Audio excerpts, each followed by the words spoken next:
When did you first get to meet Eddie, and how did that happen? So it's pretty crazy because I was 12 years old. I had been playing guitar for maybe 7, 8, 9 months max. I don't remember exactly.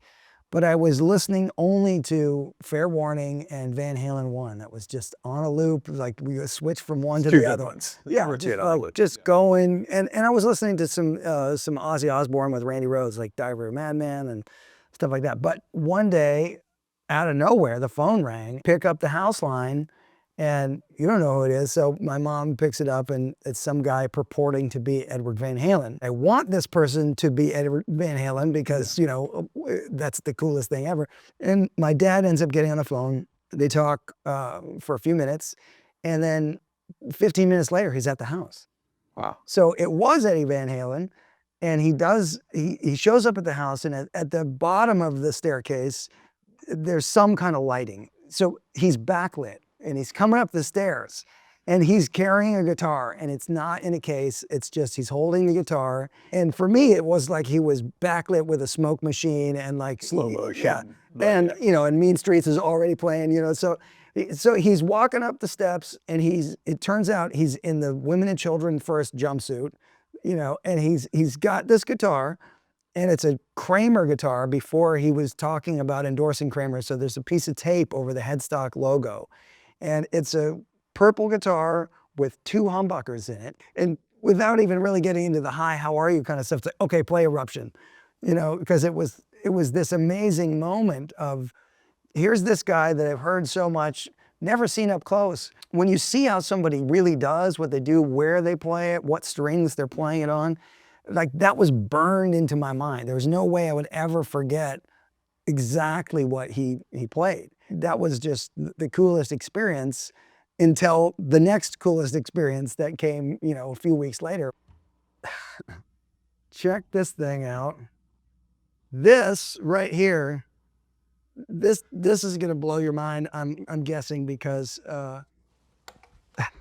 originally it's a Kramer, right?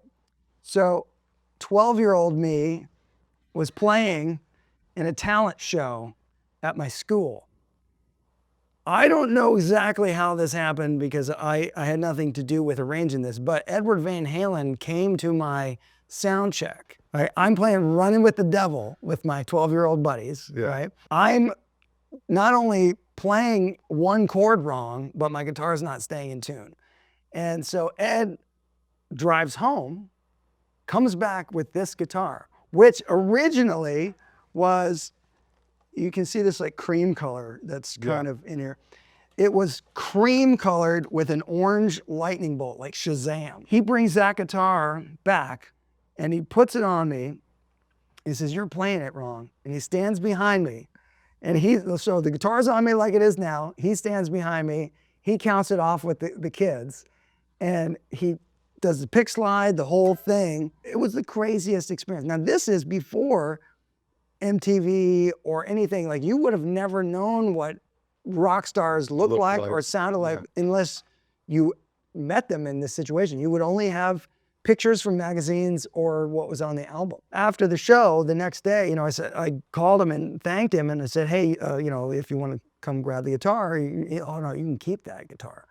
So I kept the guitar. I painted it. This was like my homage to the Schwinn bicycle style painting of Van Halen-esque guitars. And I painted it like this when I was 13. Amazing. What pickup? This is a Tom Anderson pickup. Really? Yeah, and I screwed it straight in. Straight to the body. You got to, yeah. And then of course, you know, corporate rock still sucks. SST record, that was just, this made sense at the time.